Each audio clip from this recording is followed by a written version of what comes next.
a red flag flying here.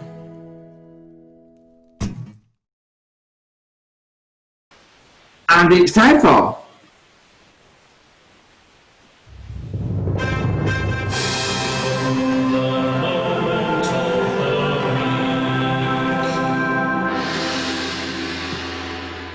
you're still talking about your fan club on social media, I see, but you can't talk about that as your moment of the week. What's your moment of the week? It was Donald Trump asking a reporter to take his mask off and just waving the idea of staying safe out the way because it was too muffled. Do you think that Trump is actively trying to get people to disobey common sense and rules about coronavirus, or is he just stupid? What's your taking on this? Well, you know, we can only hope that he's really stupid, because otherwise it's really, really dangerous. Really evil. I mean, why not both? Yeah. All these people are actively trying to encourage the virus and sort of get us all into a second lockdown, but there we go. Thank you, Stuart. Sam, moment of the week? I am going to show you the politics of everyday life, John. Because, of course, you know, I know, but lots of people don't know how politically significant my daughter's first dance class was.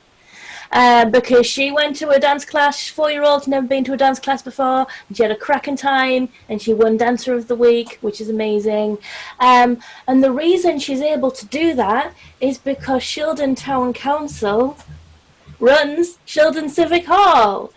And this is an interesting bit of politicking that the local Lib Dems are doing. In Aycliffe Town Council, Michael Stead submitted a motion about this concept of double taxation, where councils are, it makes it sound like you're getting charged twice for council tax, but it's like you don't get as much council tax for a town council than you do for a county council. And one of the things that the very small amount of council tax that Shildon people pay goes towards running Shildon Civic Hall. And there's nowhere else in the town that you could really run this amazing thing. So it's really important, and I've not been very eloquent here, but this is a thing, and it's going to come up at Shildon Town Council this week with our Lib Dem. This very misleading concept of double taxation that makes people think they're being charged twice, when in fact they're being charged extra for the extra things they get in their town. So frustrating.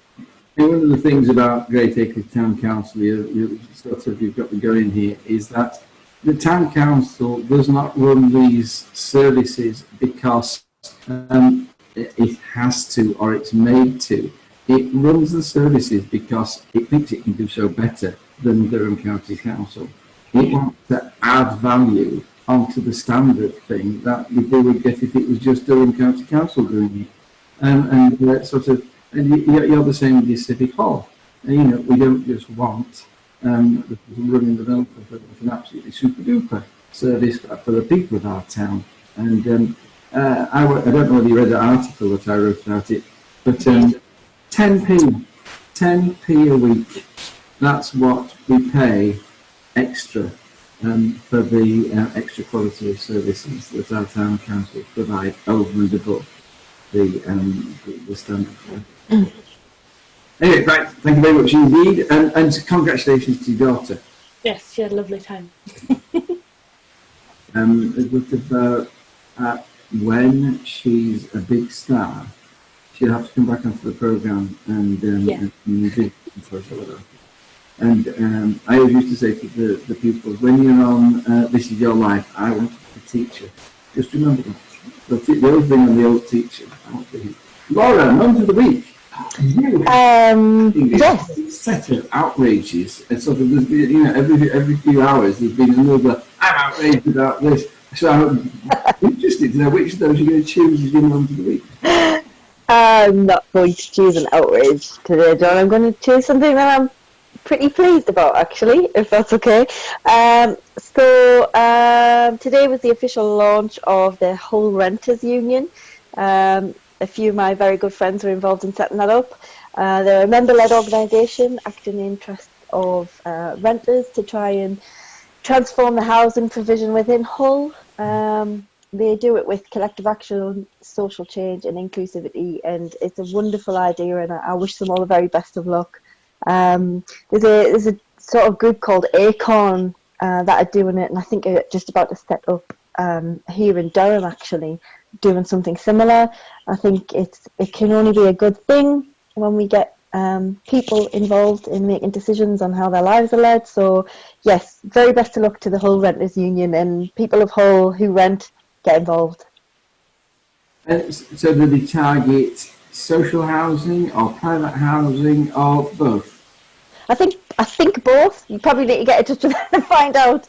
I think they just launched today, but there's been a lot of work done in the lead up to this, and they're really keen just to give people a bit more of a say. I think a lot's happened in terms of landlord rules that are just disgusting, to be honest with you. People are really upset, so it's about time that there was a union and people who can speak up for those people. I guess. I mean, as you know, Durham County Council is trying to set up this registration scheme where we actually find out for the first time who the landlords are in County Durham, how many there are of them, and how many houses they have. We have no clue, you realise, about the private rented market whatsoever. There's loads out there just going on that we're absolutely ignorant of. So that the start would be registering them, getting the names and addresses, and then there'll be some kind of monitoring of quality.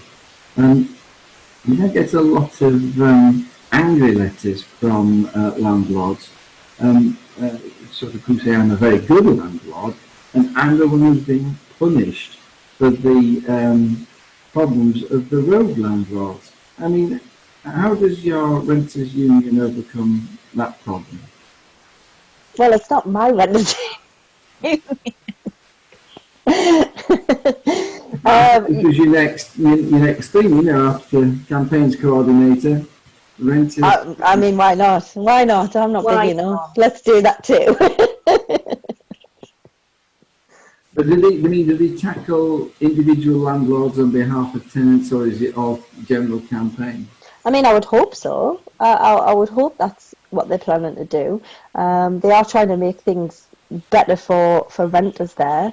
So, yeah, I believe that to be the case. As I say, people of Hull, this is something that some staunch lefties who are my friends, very good friends, have helped set up.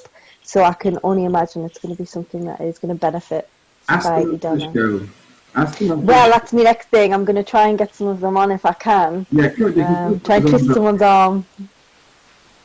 Housing's great, Sam. Thank you very much indeed. You were going to, unless Paul, are you going to choose Grenfell as your moment of the week?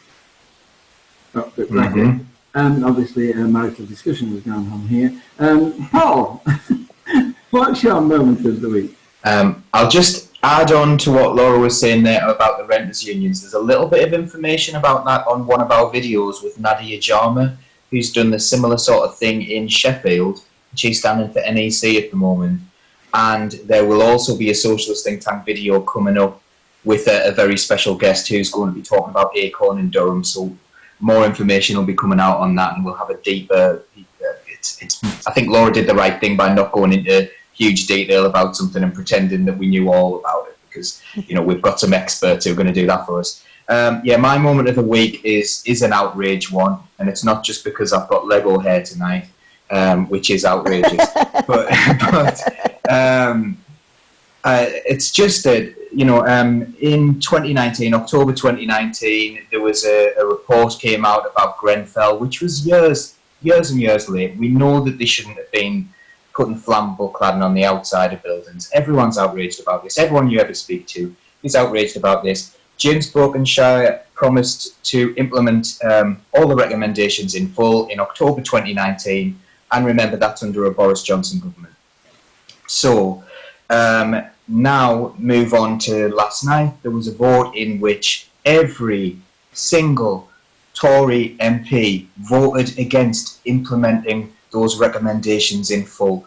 And if you read the motion that Labour put forward to encourage them to implement them, they were simply listing what was what was in the report that the Conservative government had commissioned, and we know full well they just say anything. They will just say anything, and it's really difficult because I'm in a position where I always want to be saying, what would Labour be doing that was good? What would Labour be doing that's good? And we need, but like, you know, there's this really high bar that we've got to get to and say, what can we do that's better? And I think that's right. That's what we should be doing. But their bar seems so incredibly low in that actually we're not going to make poor people safe in their homes. We're not going to ensure that. We're not going to make sure that builders have to use materials that aren't simply cheap. And yeah, I've had enough of it, really. I've really had enough of us having to go over this really high bar and them managing to, like, kind of, I don't know, you couldn't limbo beneath that bar. Have they said that they'll do some of them but not all of them? Have they identified, or have they just said we're just not going to implement any of them? I mean, what's the score here? They've said that they have said they're going to implement them in full. They've reiterated that today. Yet, why would they vote against implementing them on their own bill didn't implement them in full? There was partial implementation of certain ones, but it was there to protect land and property owners. As our entire history has been, we have always been a country that values property, wealth, and land ownership over work. And again, we're protecting the Conservatives are the party to protect those interests. They want to protect the interests of those people because the people who own big blocks of flats with flammable materials on, which many of them are in this region, they don't want to have to spend some money because they've cut those corners on purpose. They cut those corners for profit. And they've made that profit. Elizabeth, and now they either want the government to do it or someone else. Sorry. Sam? Elizabeth in the comment makes the point that a lot of Tories are landlords, and we've definitely got that problem in your constituency.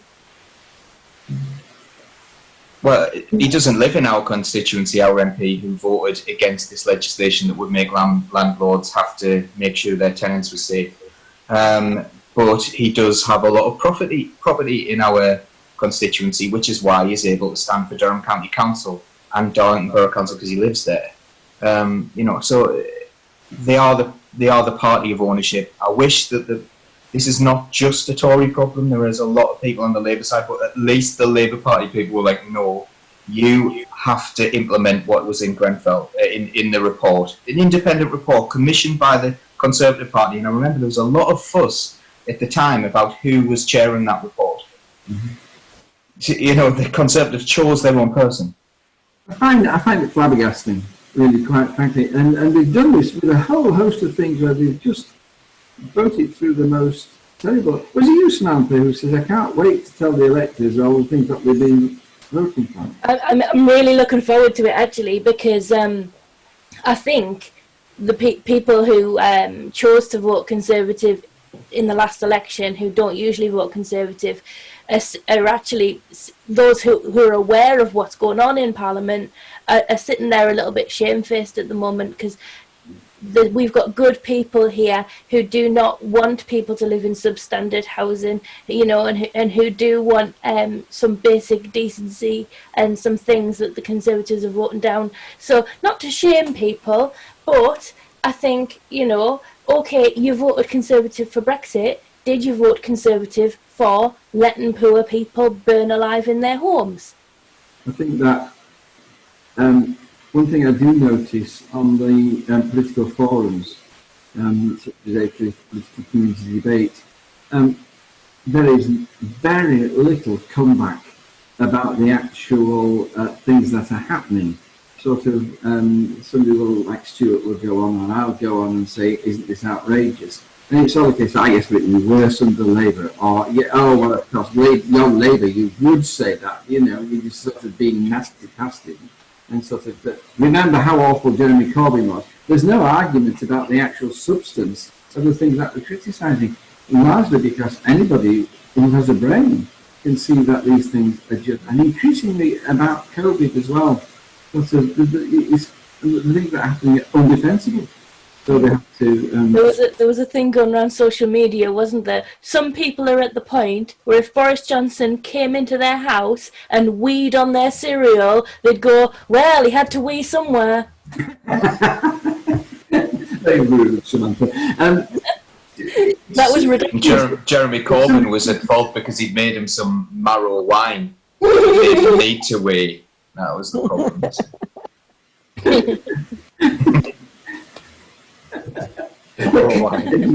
Somebody taking it. Okay. Is somebody keeping a list, by the way? Is anybody keeping a list of all these awful things we're voting for? We keep getting annoyed about them, but is anybody... Stuart, are you keeping a list? I can't keep up. I can't keep up with, you know. Smoke coming off your pen in the space of a day. Yeah, some awful things. Too many awful things. And anyway, let's we're only a minute late. I sent a message around people before we're overrunning our moment of the week. We've got to be a bit more smart about that, but we're still overrunning a minute. Anyway. Now it's time for the big story.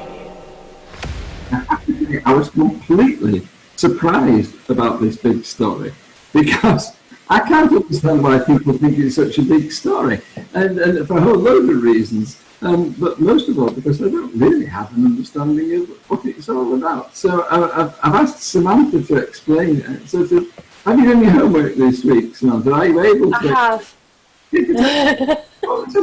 I mean, there's two questions. Basically, the question those listeners could be thinking, well, yes, this is all very difficult, but what the hell are you talking about? The story that we wanted to be the big story was Tony Abbott has been confirmed as the UK trade advisor. I don't know what that job does. I don't know why we've chosen him. I don't really understand why everybody's so infuriated by this. Really? And so, Sam, just what's going on here? Just for a while about this. So Tony Abbott was, is it Prime Minister of Australia? It's Prime Minister, isn't it? And he did such a good job of the role. He only served 2 years. If you've ever seen that social media, that clip of the female, is it Christine Gilliard? I'm looking at Laura. Julia. Yeah. Were you about to say this? If you've ever seen that clip where she gets really angry and she goes, "I will not be told by that man," because you've probably practiced it, Laura, so I'll let you do it. But that's her talking to him because he is a really misogynistic guy. This is the type of guy who says that climate change is probably a good thing because we need less people on the planet. He is a terrible human being, and it seems that we are assuming because he was Prime Minister of Australia that he's really good at trade. There seems to be very little evidence that he's really good at trade. Australia hasn't had to thrash out any new trade deals recently. They haven't decided they want to leave a huge... Two things, Samantha, to interrupt you rudely. One, New Zealand, who are very good at trade, offered to send us their top advisors to advise us on trade, and we ignored it. And this was what I found confusing. What pedigree has this guy? Well, exactly. Why do we need him? Is this all about Brexit? Do we need him to negotiate our Brexit deal? Or all those other deals that we're going to do when we don't get Brexit?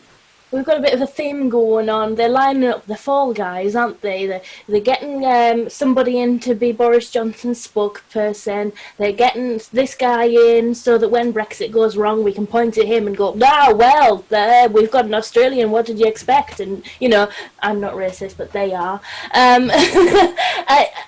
That's what it smacks of to me. They're setting somebody up who can do PR opportunities and who they can ultimately blame it on when it goes wrong. And the question is, and I hope you did see that horrific clip of Matt Hancock basically saying, yeah, he's a misogynist, but he's really good at trade deals, and all of the resultant Twitter replies, which were like, yeah, Peter Sutcliffe, he's a terrible guy, but he's great at laying a patio, because you can't divorce the badness from, even if he is a really good trade guy, right? Those decisions about international trade are based on your own ethical judgments on what is good and what is bad. If you don't value women as equal partnerships in our economy, then you are not going to prioritise things that women need and women's sectors and women's employment in a trade deal. Now that's brilliant, Sam, because I'd said to my wife, does it matter if he's misogynist and anti-gay? And if he's good at trade, he'll just go and get some good deals. And she said, well, yes, it matters. We want nice people doing these things with good ethics. But what you're saying is, in fact, when he has this screwed up morality, he's going to go away and make deals which, in fact, screw up our population. So if he doesn't give a damn about women, his trade deals are going to screw up things for women. Absolutely.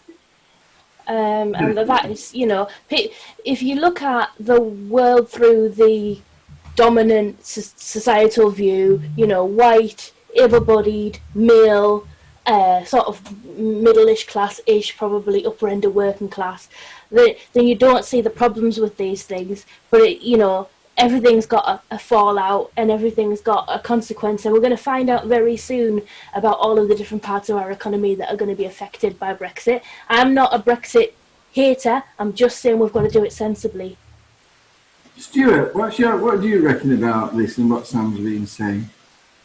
He's been brought on not because he's good at trade or because he fits in with the ethics of the Tories, but because he knows the right people in Australia, who the Tories have chosen this Kanzak model to go forward with, which, I mean, if you look at Australia's economy and their food standards, because that's a big one for us, food standards, their red meat industry would wipe out our red meat industry in a matter of months if we had a no-deal situation.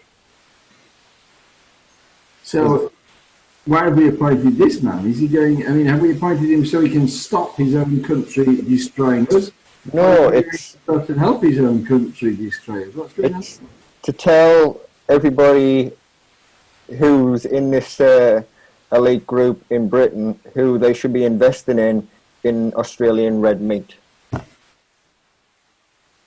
Every disaster is an opportunity. Didn't I say that? Okay. Laura, this is obviously connected to Brexit. I mean, is the fact that we need him just a sign that we're incompetent at organising our own Brexit? I mean, as if we needed any more signs. Actually, what I think is that the Brexit no deal that we're heading for is not a sign of incompetence. It's a sign of exactly what the Tory party have wanted all along, certainly Boris Johnson. Tony Abbott, when he was Prime Minister, he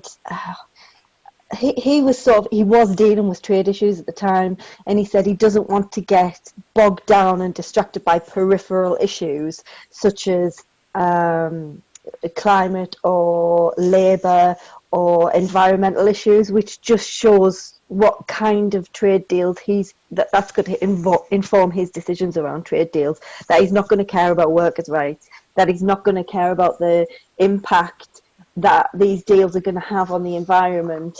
That's all just a peripheral issue to him.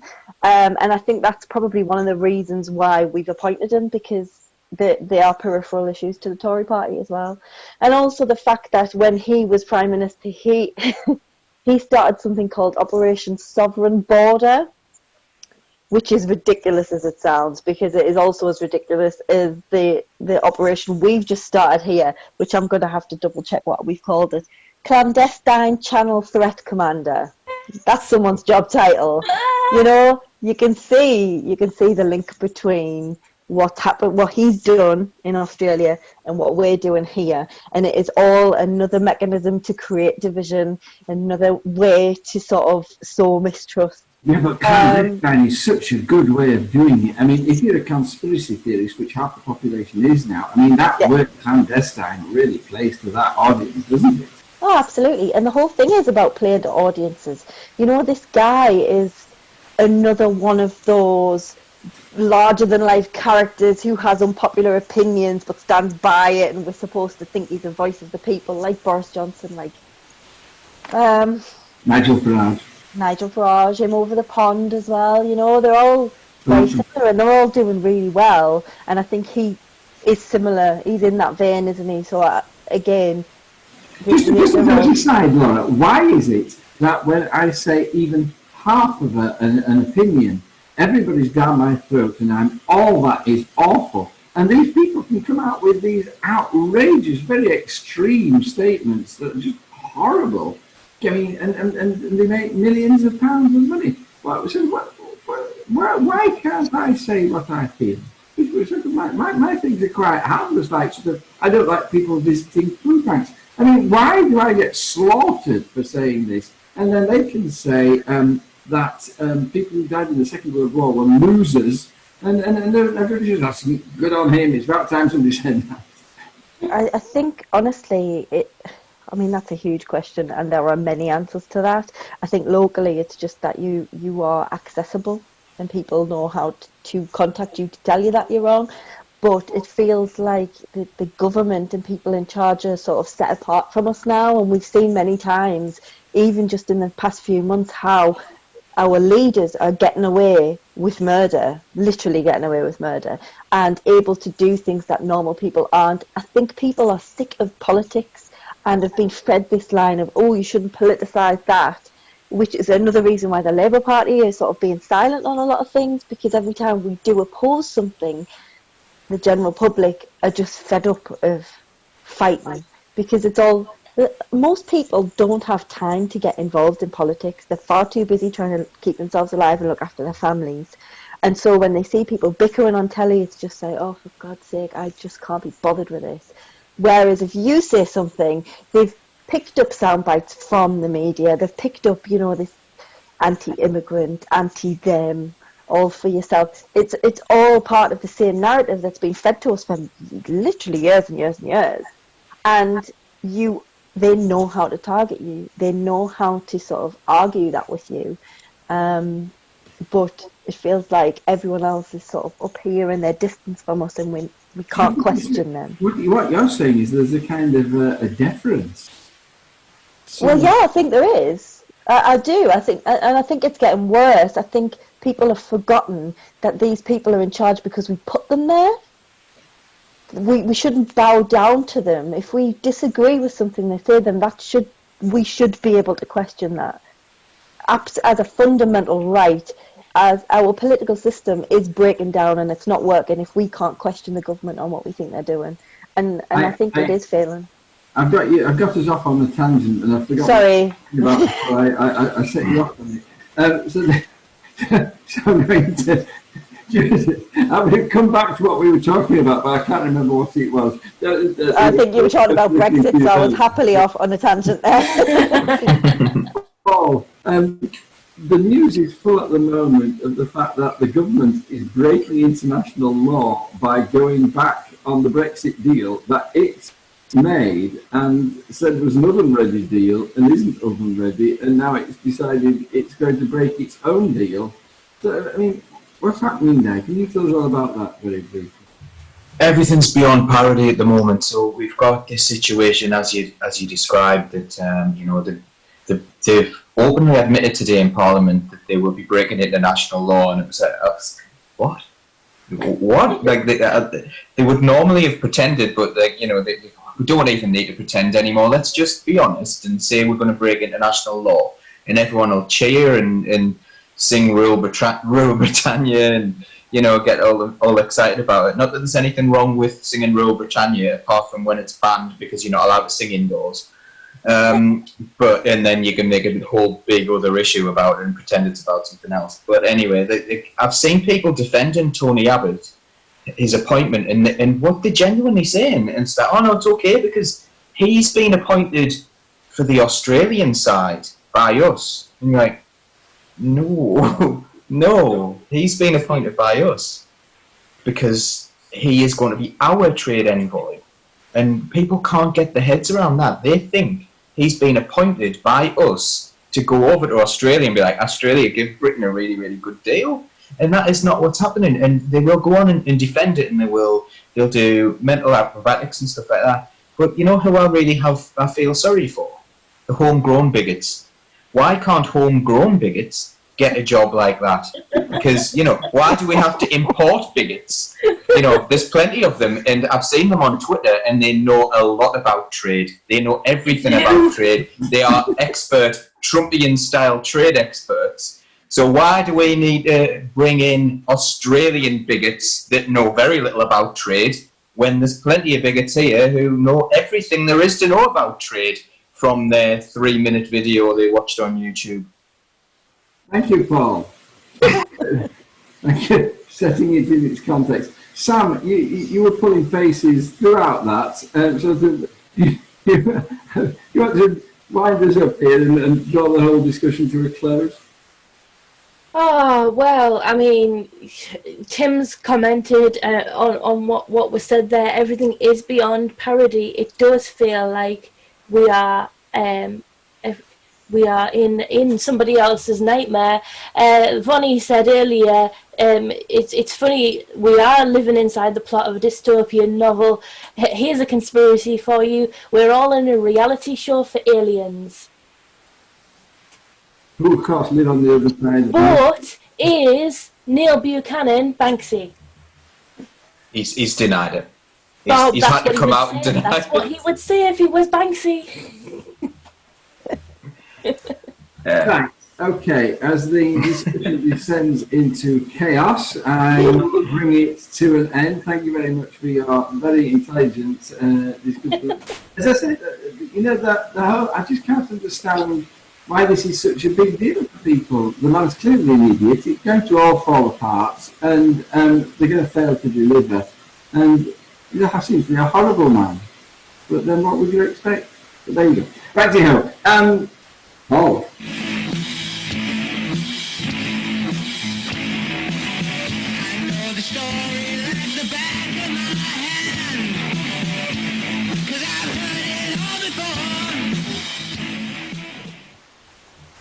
To the listeners who are new to the programme, you're thinking, what on earth is going on there? The fact is that when we were on the radio, we had the right to play any clips that we wanted. And but now we're sort of gone rogue, and we're on Socialist Think Tank. We can't play any proper music at all. We sort of, it's beg, borrow. Excuse me. Violent Children are a very solid band, I have, you know. we sort of that one. So actually, what is that, Laura? Tell us what it is. I mean, we know you're playing the drums because I've told you about it every week. Yes, and that's Paul singing and playing guitar. We started it. Paul. Yeah, it's just Paul. It's me and Paul. We were a duo, a la the White Stripes. We got really angry about a lot of stuff and wrote some angry songs. Okay, what was the name of that song? I think it's called I Know This One. I think it was, they were all made up on the fly.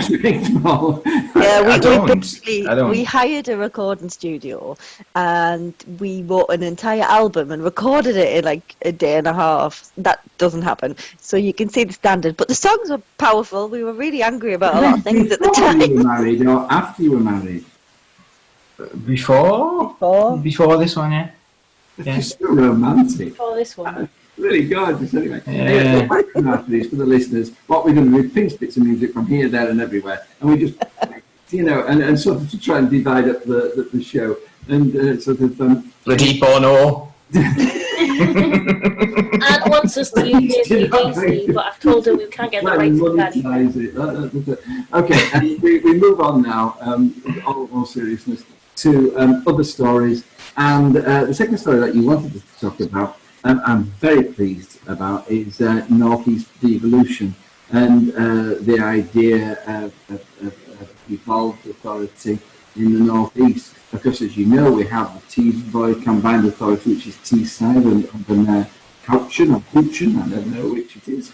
And then you've got the North of Tyne Authority under James Driscoll, who is speaking on the 14th, is it the 14th of September?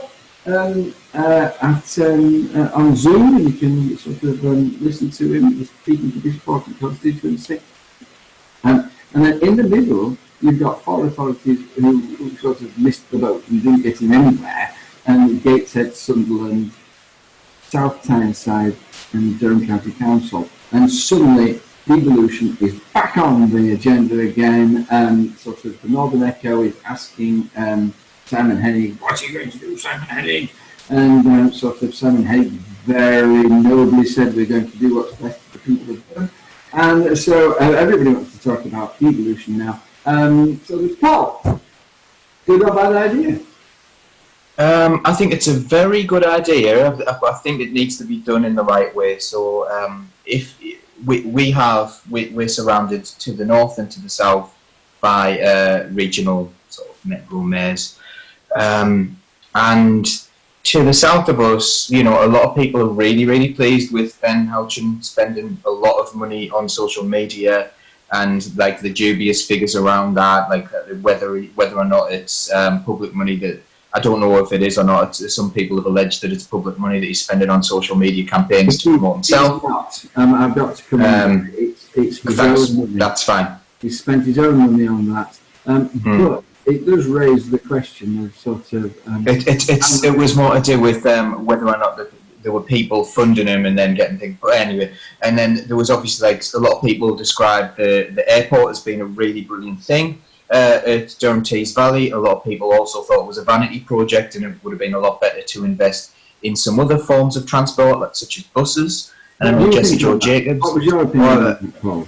I don't think we need to be doing more flights, to be honest. I think it's very convenient for local Tory MPs to get a flight to London and spend their expenses on flying down to London from Tees Valley.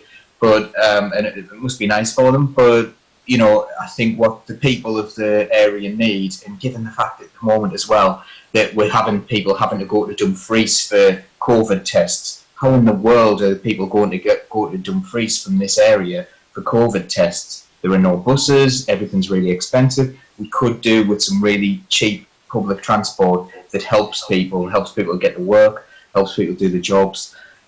So I would say that, it is a vanity project. I'm interrupting you here. Just a quick poll. It's now Teesside Airport. They changed the name. Good thing or bad thing? Was Houchin? Which is it? Houchin. Tim has told us, and Tim knows everything. It's Houchin. Was Houchin right to basically save Teesside Airport, or should he have let it go under and be covered with housing? Laura, right or wrong? Your husband has said wrong, but you're allowed in this society to say. I recognise I'm allowed to disagree. I mean, I think with the conversations of at the minute around, like, sort of the Green New Deal and trying to be more environmentally friendly, I think maybe the money could have been better spent elsewhere. I can honestly, hand on heart, say I don't know enough about the issue to give a firm answer, but from a personal point of view, I think it was probably a bad idea. I'm remembering where I've got to go back to. I've remembered I've got to go back to Paul to start. Samantha, Teesside Airport? Yes, so to go back a few steps about regional sort of devolution. No, this is that question. I just want a yes or no on was Teesside Airport a good decision or not? No, terrible idea. Thank you. You see me flexing my chair's muscles. Well done. Good chairing. Stuart, right or wrong? Wrong. Wrong.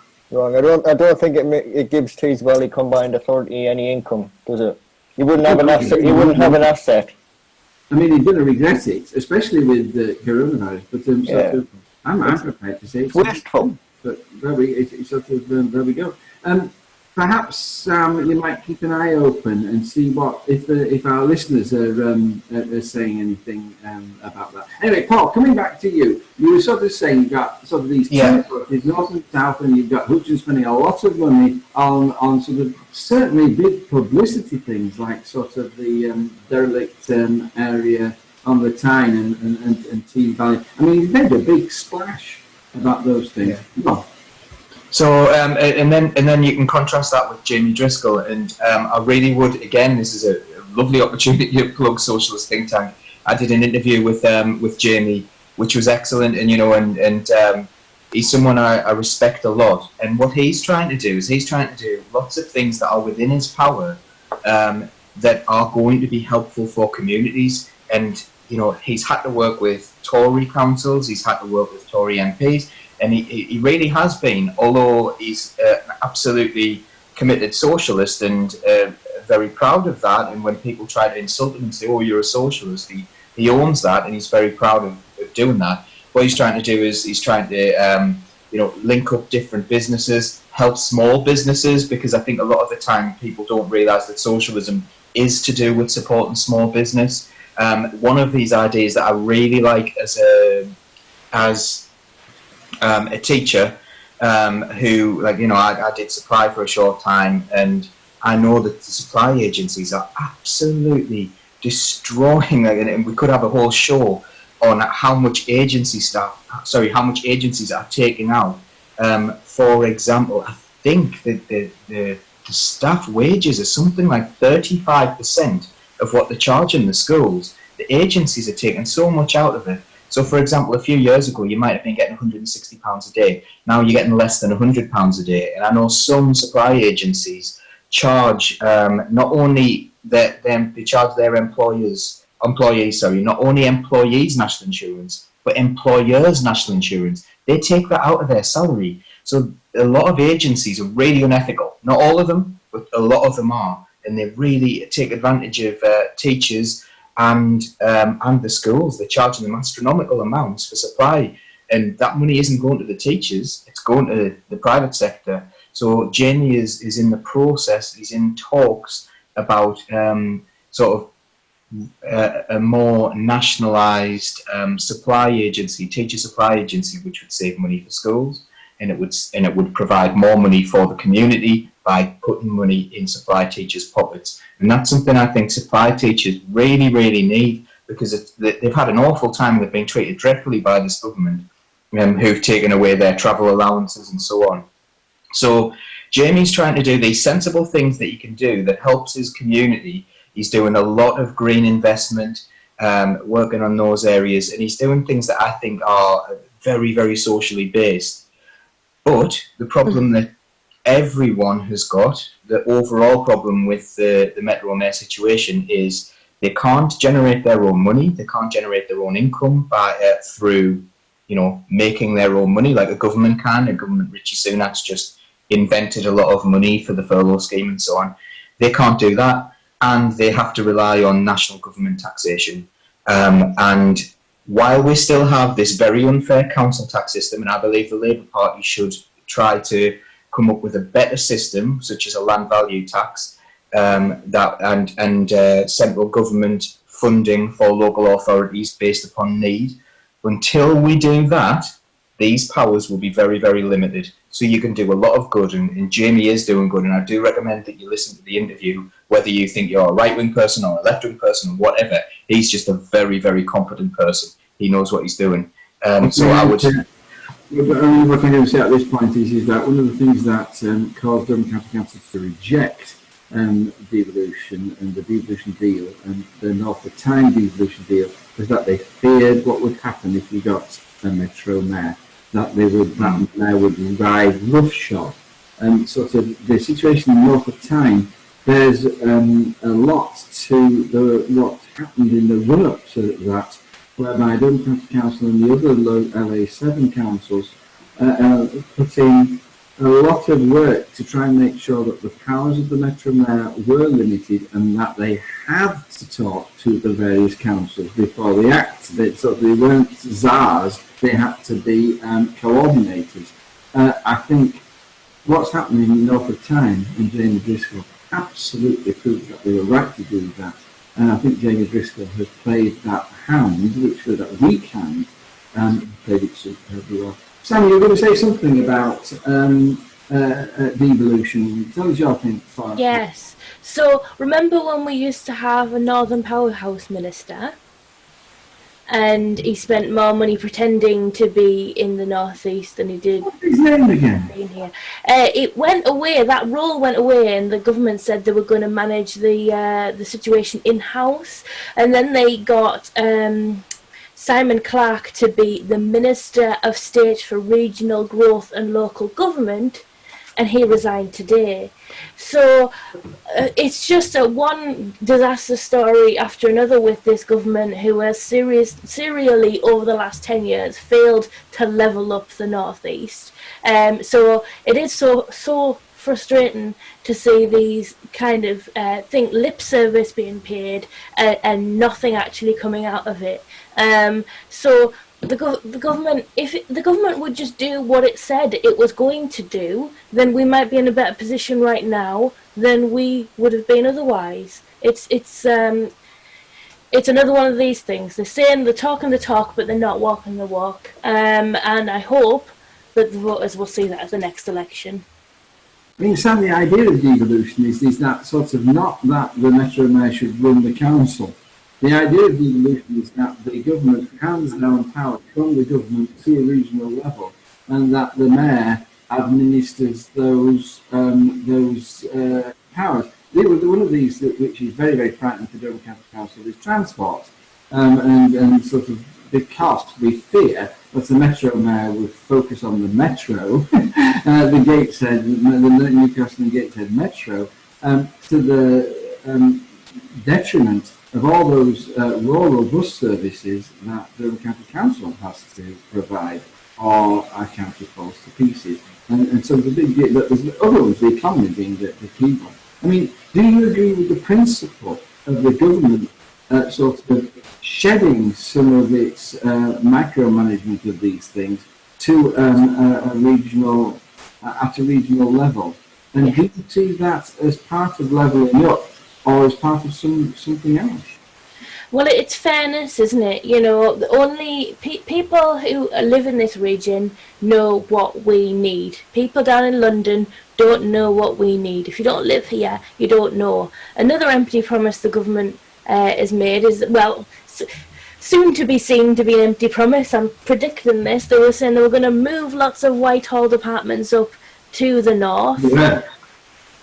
They've already said, oh well, we asked the Lords, they didn't want to go. They said the Treasury might go. We'll see. I just don't think it's going to happen because they don't actually want to do it. We do actually have some government departments in the northeast, but the majority of the work is done down there, and it's really, really, as well as making them really detached from life here, it also concentrates some very well-paid jobs down there, where we could do with some well-paid jobs up here actually, and that would help us very much. So yes, I do agree with the evolution of things. Yes, I do think we know what we need. I know there's a history with Scotland, but one of the reasons the SNP has been able to galvanise people behind Scottish independence is because they, like us, constantly feel ignored and left out. And as you rightly point out many times, the current way council tax works favours Surrey and not County Durham, and that is because the people who are making the decisions are down there. Thank you. I'm going to rudely stop you there. Stuart, if it came to a choice, we can go in with North of Tyne, we can go in with TDCA, we can try and form our own County Durham devolved authority, perhaps with sort of Gateshead and Sunderland and South Tyneside. I mean, what would your favoured model be, and which would be the disasters that really just shouldn't happen, whatever? Well, as much as I would really like Jamie Driscoll's influence around here, I don't want Ben and his, sugar, honey, ice and tea, Facebook media stuff everywhere. So I wouldn't want to join with either. So it's a middle frontier situation. And I think that you've got to kind of draw barriers around cultural and economic barriers, and we are very different to north of Tyne. We're very different to the Tees Valley, so we'd have to be completely separate and have our own, I think. Do you not fear being in the middle? The middle, throughout history, it's Central Europe which has got absolutely slaughtered because it's just in the middle and it's battered from both sides. Do you not fear being in the middle? Yeah. I mean, there's a reason there is no middle Francia, isn't there? It was untenable. Being in the middle is a really bad place. It is. I mean, the other things that are pointed out are that sort of we think, oh yes, and here we are with this really powerful group with us and Sunderland and Gateshead. But when you're trading on a world stage, sort of people in America, they just can't believe that north of Tyne is very different to sort of County Durham is very different to Teesside. I mean, you know, they think Britain, the United Kingdom's a little tiny, poky little place. So that they can't believe that we're as fragmented as we are. And sort of, I think we need to see it less as identity and more as partnership. I think we need to be brave enough to go and get in with the partnership. And sort of on that, I'm quite open. I think the followers, Laura. I think I would probably go with north of Tyne for a whole load of reasons about what would be best for the county. But there's not much people in our neck of the woods who say that we make it particularly naturally looks towards East and Darlington. It's destiny. So it's a really interesting thing, and people will sort of out. Laura, last word. What do you think about devolution? Are you sort of? How did you vote? Were you a voter when we voted on it all those years ago? No, I was probably old enough to be a voter, but I wasn't politically engaged enough. And honestly, I didn't hear much about it at the time. So now that I know more, it's a difficult one because I do agree with devolution, and I think it's a good idea. Simply because of the divide that is quite visible between the north and the south, and how much, like Samantha said, we've been forgotten about. But then also you've got to consider, I think north of the Tyne have been lucky because they've got somebody like Jamie whose instincts and morals are to just look after people. There's a chance that if you get devolved power and you get the wrong person in charge, that things could go terribly wrong and you'll see things take a turn for the worse. So I think if we're going to have devolution, we need to also have organisation and make sure that the right people get in the places they need to be. I do think that if we were to have a large LA7, I think we all know here which local MP would be desperate to be the king of the North. Right, we've overrun. Final thing, you've got a couple of minutes only. I'm going to start off with Laura. Extinction Rebellion, I overruled the poll. I wasn't talking about the chair of the Tories, the sort of being racist. There we go. Extinction Rebellion. Laura, are these dreadful people who are stopping freedom of speech by blockading the newspapers and get all they deserve when we pull them off the top of trains onto the platform, or are they noble warriors for a better future, sort of following a wonderful Martin Luther King line, who sort of getting a bad press? Talk to me about Extinction Rebellion. Okay, so I think you know which side of the coin I'm going to fall on here, John. So, as you rightly point out, Extinction Rebellion blockaded some printing presses that print essentially Rupert Murdoch's papers. So we're talking the Telegraph, the Mail, the Sunday Times, the Sun. Their thinking was that these media outlets are polluting debate. They're distracting us with hate. They are doing this for their own wealth and profit and power. And so that's why I'm not telling the truth. That's what Extinction Rebellion's again. That's one. Absolutely. One. Yes, absolutely. And so that was the reason they felt urged to do that, to make a real difference, to make a statement, to stop the lies getting out there. But then you've got people like Boris Johnson saying a free press is vital for holding the government to account and other powerful institutions. And do you know what? On that, me and Boris agree. A free press is essential for that. However, I don't believe this country has a free press. When you have somebody who holds a monopoly on the majority of the media, or whether he owns the media or supports political parties, a lot of people are in Rupert Murdoch's pocket and will sort of argue their narrative around that. So you even a piece in the Telegraph on the back of this said that what was the headline? The green fanatics have terrorised a generation of children, and now they're after the free press. That's a bit extreme. Dreadful. And I think it comes. Samantha, what's your take on this? Have they made a dreadful tactical error taking on the newspapers, do you think? Right, so, I mean, I don't agree with everything Extinction Rebellion does, but in this case, you know, these are very standard, non-violent ways of protesting. It is totally legitimate within what is considered legitimate protest. The reason they've been, you know, talked about badly, and we all know about it, is because they targeted the press, so the press are hitting back. And that probably tells us what we need to know about why they're doing what they're doing, because they know that what is being printed in the free press isn't necessarily a fair representation of the truth. But just to interrupt you, the police are treating them almost like a terrorist organisation. Do you think the police are overreacting with XR, or do you think they need tougher? Yes.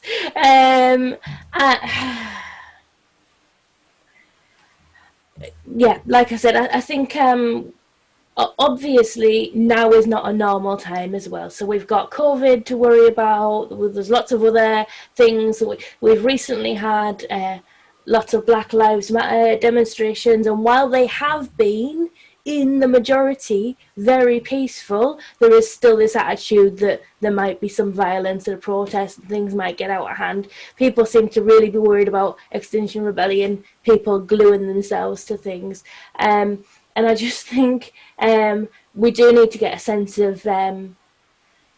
of proportion, and a sense of the fact that, you know, people in this country, one of the things that makes this country great is that people do have free speech and they do have the ability to protest. And I wouldn't want the government to be putting things in place that stops people having that right, because it's a cornerstone of our democracy, actually. And once we go down that route, it's a very slippery slope to somewhere that none of us could be proud to live in. Thank you.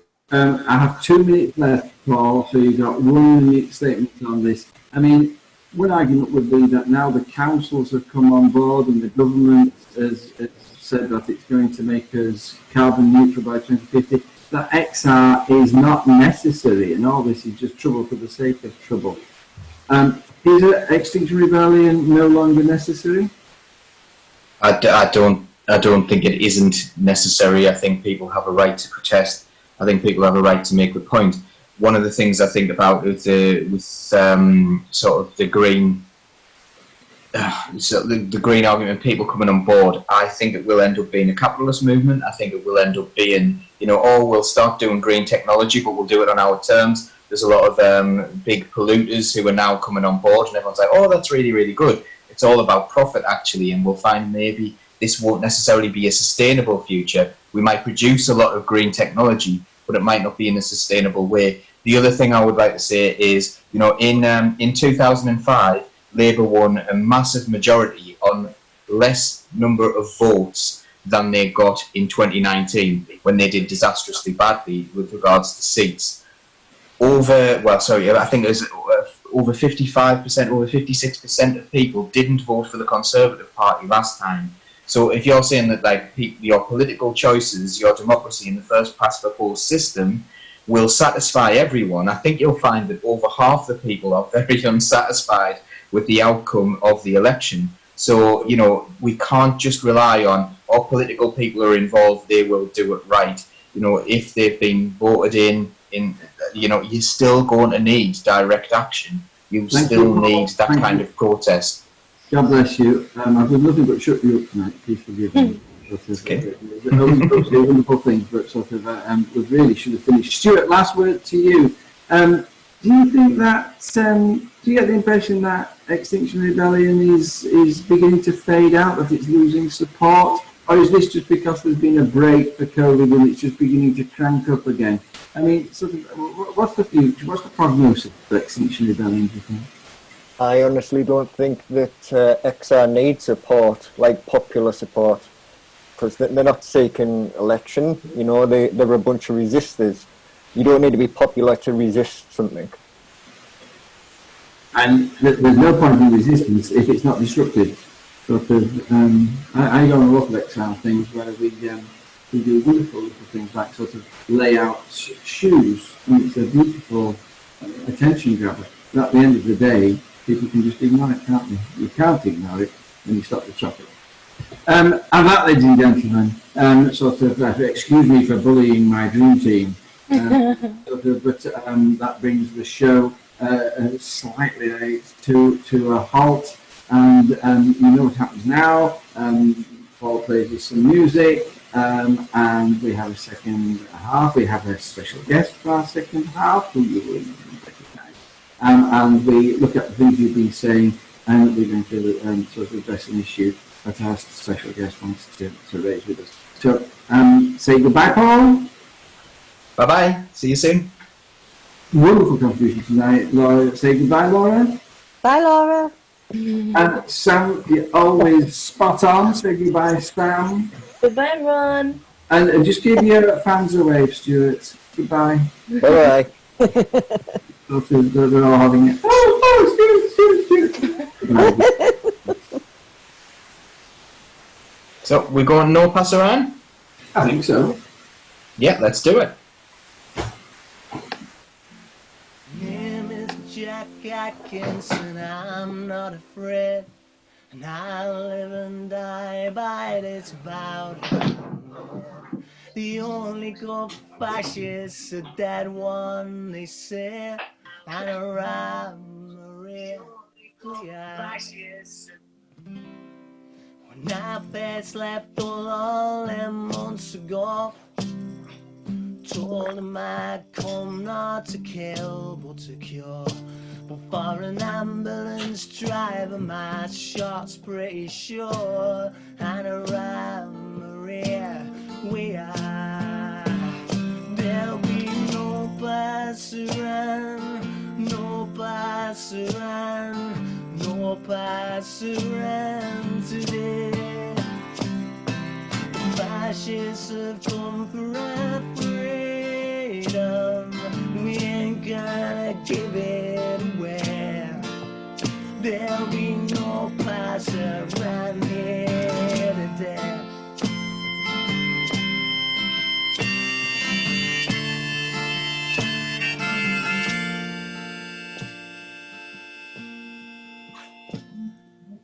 I told my mother now, mother, be strong, for the left way is right and the right way is wrong. And you can stick that on my grave when I'm gone. For around Maria, we are. There'll be no pass around, no pass around, no pass around today. The fascists have come for our freedom, we ain't gonna give it away. There'll be no pass around here today.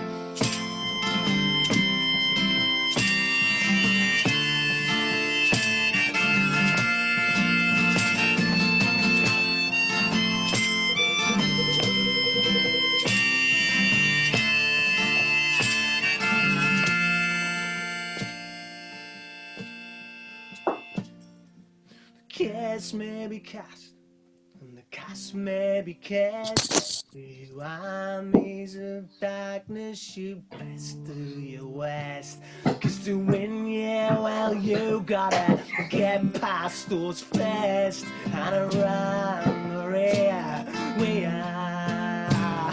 There'll be no pass around, no pass around, no pass around today. The fascists have come for our freedom. We ain't gonna give it away. There'll be no pass around here, no pass around, no pass around, no pass around today. No pass around, no pass around, no pass around today. No pass around, no pass around. We'll keep the red flag flying there.